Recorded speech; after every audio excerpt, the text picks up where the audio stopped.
अर्ज करता हूं आपसे कि आप अपनी तरजीहात का तयन ये कहिए कि किसको बताना है दर्द, किसको नहीं बताना है जी। ये जो आपके सामने रोज आपकी खैरियत पूछते हैं, ये जो आजकल सोशल मीडिया का जमाना है, ये जो व्हाट्सएप पर पूछते हैं और खैरियत है, ठीक है, अच्छे हैं, जुमा मुबारक, फला मुबारक, ये मुबारक, गुड मॉर्निंग या गुड नाइट के मैसेजेस भेजते हैं, इन्हें आप कभी आजमाइए और आप वापस में एक मैसेज भेजिए कि भाईजान मुझे 10,000 रुपए की जरूरत है, ये इंशाल्लाह आपको ब्लॉक कर देंगे, फिर कभी आपसे बात नहीं करेंगे।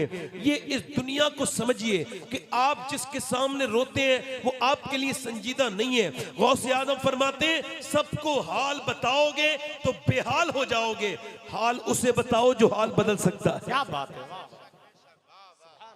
दर्द उसके सामने बयान करो जो दर्द का इलाज जानता है जी। ये यूं ही लोगों के सामने अपनी रुसवाइयों के सामान न करते फिरो। फरमाते गौसे आजम अल्लाह की शिकायत करनी है तो उससे करो जो अल्लाह से ज्यादा मेहरबान मिले, और वो तो कोई, तो फिर अल्लाह की शिकायत क्या लगानी है। राबिया बसरी ने देखा एक आदमी सर पे पट्टी बांध के जा रहा है, पूछा ये तूने सर पे पट्टी क्यों बांधी है? कहने लगा मेरे सर में बड़ा तकलीफ है, दर्द है और मुझे बुखार भी आता है। तो उसने, राबिया ने उसकी पट्टी छीन ली और कहा ऐ इंसान तुझे शर्म नहीं आती, तुझे मालिक ने एक जमाने तक सेहत रख दी तो तू उसका शुक्र नहीं अदा करता था। आज एक बार उसने बीमारी दी है तो सर पे पट्टी बांध के दुनिया को दिखा रहा है कि मालिक ने बीमार कर दिया। राबिया बसरी की तबीयत खराब होती थी तो बहुत खुश होती थी, अल्लाह का शुक्र अदा करती थी, जब तबीयत ठीक हो जाती थी तो रोने लगती थी। किसी ने पूछा ऐसा क्यों करती है? कहने लगी जब तबीयत खराब होती है तो अल्लाह का जो जिक्र में लज्जत आती है वो सही तबीयत में लज्जत नहीं आती जो परेशानी में अल्लाह का जिक्र करने में आती है। याद रखे इस बात को कि अपने अपने रब का कभी किसी से शिकवा ना करे, शिकायत ना करे। वो दर्द उसे देता है जिससे मोहब्बत करता है। बहुत अच्छा। ई को कम करें भाई, ई को कम करें। दर्द किसे देता है बोलो? जिससे मोहब्बत करता है। ई को कम करें, आवाज साफ करें, आवाज जरा और साफ करें, इसमें थोड़ी सी आवाज और साफ कर दें। मैं अर्ज कर रहा हूं आज के बाद किसी को अपना हाल ना बताएं, सबको हाल बताएंगे तो मामला बिगड़ जाएगा। और अपने रब का शुक्र अदा किया करें, हर नेमत को उसकी गौर करें और फिर उसका शुक्र अदा करें। जब आप शुक्र अदा करेंगे, कितने भी परेशान हो, अगर आप शुक्र शुरू कर देंगे तो आसानी में जिंदगी आनी शुरू हो जाएगी। मैं कश्मीर गया था, कश्मीर जाना कोई बड़ी बात नहीं है, वहां गैर मुस्लिम भी जाते हैं, मगर वहां सलीम नाम का एक आदमी मिला, मेरी उससे मुलाकात हुई। मैंने पूछा सलीम भाई क्या हाल है? कहने लगे मैं, वो उसको कैंसर था। एक साहब ने कहा उनसे मुलाकात करें, मैं उसके कमरे में गया, मैंने कहा सलीम भाई क्या हाल है? कहने लगे अल्लाह का शुक्र है। मैंने कहा मैंने सुना है आपको कैंसर है। बोले सुना नहीं है, मुझे लिखा और पढ़ा कैंसर है, और वो भी 90% मेरा लीवर सड़ चुका है, उसमें कैंसर हो चुका है, और डॉक्टर कहते हैं कि 2 महीने के बाद तू मर जाएगा, और मुझे कीमो चल रहा है, मेरे बाल झड़ने शुरू हो गए और मुझ पे दर्द बढ़ा है। मैंने कहा फिर शुक्र किस बात का है? कहने लगे शुक्र इस बात का है कि कितने लोगों को अचानक मौत आ जाती है, मगर मेरे रब का कितना बड़ा करम है कि डॉक्टर कहते हैं तू 2 महीने के बाद मरेगा। इसका मतलब ये कि 2 महीने में अपने रब को मना लूंगा, मैं रोऊंगा तो जरूर मेरा रब मुझसे मान जाएगा। कहते हैं मैं पूरी रात अल्लाह से तौबा करता हूं, अपनी खताओं पर रोता हूं, अपनी तकलीफों पर रोता हूं। सैयद साहब अब जरा गौर करें, तवज्जो करें, मेरी तरफ गौर करें। अल्लाह अकबर। मैंने कहा ये दाढ़ी क्यों रखाई है? कहने लगे इस वजह से ये कब्र में जाना है, अल्लाह के रसूल को मुंह दिखाना है, हुजूर को मुंह दिखाना है। कहते जब हुजूर के सामने जाना ही है, उम्र कम बची है 2 महीने की, तो मैंने दाढ़ी रखा ली है। हुजूर से कहूंगा हुजूर और तो कोई अमल ना कर सका, मगर ये सुन्नत रखा के आए हूं। फिर कहने लगा दिन गुजर जाता है, रात नहीं गुजरती। मेरी छोटी बेटी जो है ना वो 3 महीने की है, बड़ा बेटा 3 साल का है। कहते मैं अपने बच्चों को देख करके रोता हूं। अस्पतालों में देखो, फिल्मों में लगने वालों, चौराहे पे बैठ के अपना वक्त बर्बाद करने वालों, ये जिंदगी चली गई तो वापस नहीं आएगी। तुम्हें दुनिया में भेजा गया था किस लिए? कि तुम्हें आजमाइश के लिए भेजा गया था, कि तुम्हें आजमाया जाए, मगर तुम दुनिया में लग के रह गए, अपने रब की शिकायतें करते हो। एक आदमी मुझे इलाहाबाद में मिला, कहने लगा सैयद साहब मेरे लिए आप जरा दुआ कर दें। अल्लाह अकबर। मैंने कहा क्या? कहने लगे मेरा बेटा बीमार है। मैं कहा चलते आपके घर चलते हैं। वो अपने घर ले गया, 28 साल का लड़का, उसका पड़ा था, कोमा में था, यानी बेहोश था वो 4 साल से, उसे होश नहीं आया था। वो जो है ना वो एसी से ही करता था, ऊपर से नीचे गिरा और उसकी बीबी 6 महीने के बाद छोड़ के चली गई। शादी को 6 महीने हुए थे। कहने लगे मेरी बीबी इसके लिए इलाज करती है। कहते मेरी, मैं कह रहा मैं सब्जी बेचता हूं और मैंने सब्जी बेचते बेचते अपना घर भी बेच दिया। अपना मैं आज किराए पे रह रहा हूं, एक ही कमरा, एक किराए का सैयद साहब, और मेरी बीबी जो है वो इसकी लैट्रीन धुलाती है, पेशाब। इस वजह से सैयद साहब मैं आपसे ये कहना चाहता हूं कि आप दुआ कर दें मेरी बीबी, जो कि इसकी माँ है, जो कि इसकी बीबी तो छोड़ के चली गई 6 महीने के बाद ही, इसकी माँ इसका इलाज, इसका ख्याल रखती है, लैट्रीन पेशाब धुलाती है। वो कल कह रही थी दुआ कर दो या तो मेरा बेटा मर जाए या मेरा बेटा ठीक हो जाए। एक ही बेटा है, जिसके घर में एक जो है ना अपाहिज हो, उसका पूरा घर अपाहिज वाली जिंदगी गुजारता है। आप जरा गौर करो, 28 साल का लड़का 4 साल से कोमा के अंदर है, बीमार है, उसको होश नहीं है।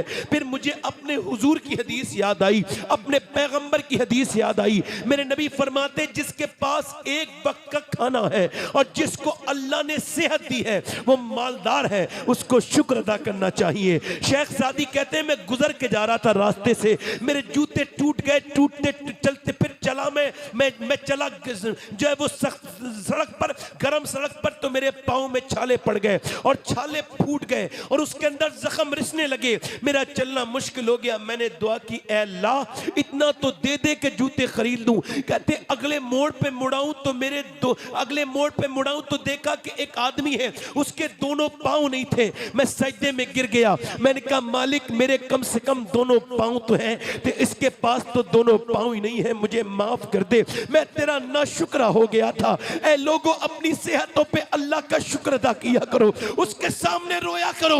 मौला अली फरमाते हैं जो रब के सामने रोता है वो सबके सामने नहीं रोता, और जो सबके सामने रोता है वो रब के सामने नहीं रोता। सुन, तुझे रोने के लिए और कहीं नहीं जाना था, याद रख हर चीज का खरीदार तुझे मिल जाएगा। तेरी चीज का कबाड़े तक का खरीदार मिल जाएगा, तेरी गाड़ी का खरीदार, तेरे बैल का खरीदार, तेरी भैंस का खरीदार, मगर दुनिया में आंसुओं का कोई खरीदार नहीं है। कोई आंसुओं का मोल नहीं दे सकता, जहां भी जाके आंसू बहाएगा जलील हो जाएगा।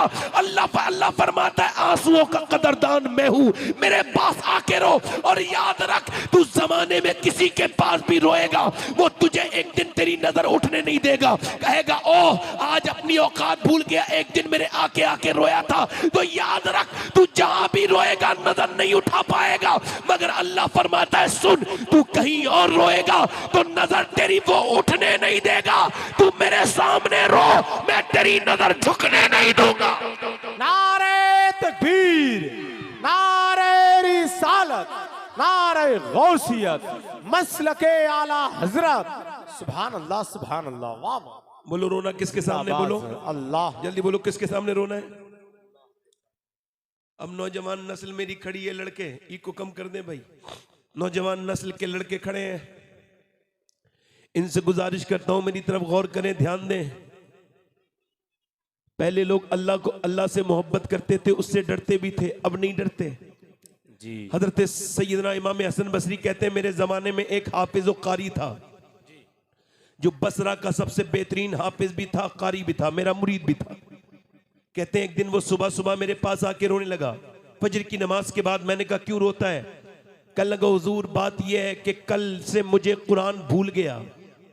अल्लाहु अकबर, ध्यान से सुन लो भाई, क्या भूल गया मैं? बोलो, कल से कुरान भूल गया, मुझे कुरान याद नहीं है। आपने फरमाया क्या हुआ? कहने लगे कल एक लड़की जा रही पे, उस पे बुरी मेरी नजर पड़ गई, थोड़ी देर मैंने उसे बदनिगाही करके देख लिया। कहते जब से उसे देखा है कुरान भूल गया, दिल से निकल गया। ए भाई कहां जा रहे हो? क्या बात है अल्लाह। मौलाना अब तक मैं तकरीर में वहां पहुंच गया होता, ये पब्लिक हिलती भी नहीं रही होती, मगर मुझे बहुत बुरा मिला है कि मैं अब लोगों की उंगलियां भी देखूंगा कि वो मुझे दिखाएंगे। अभी मास्टर पढ़ा रहा हो तो उठ के हिम्मत नहीं होती किसी को उठ के चला जाए, मगर हमारी तो मास्टर के बराबर भी स्कूल की औकात नहीं है। कोई बात नहीं है, तवज्जो करें मेरी बात को। मैं हूं किस लायक भाई? तो डाकिया हूं। अब ठीक से कोई खत नहीं लेगा तो बुरा लगेगा मुझे, बाकी तो हूं तो मैं डाकिया ही। अब सुन लो, हम हमें हसन बसरी फरमाते हैं कि मैंने उससे पूछा तेरा तुझे कुरान क्यों याद नहीं रहा? कल गुजर एक लड़की जा रही थी, उस पर बुरी नजर डालनी थी मैंने, थोड़ी देर बदनिगाही करता रहा और तब से नजर हटी है। अब मेरे दिल में कुरान का एक लफ्ज भी याद नहीं। फरमाते इमाम हसन बसरी, मैंने दुआ की, इसका मतलब कुरान था तो चला गया और हमारे अंदर कुरान नहीं है। एक सियाबी रसूल है, उसका नाम है उत्बा बिन गजवान। मजार उनका बसरा में है।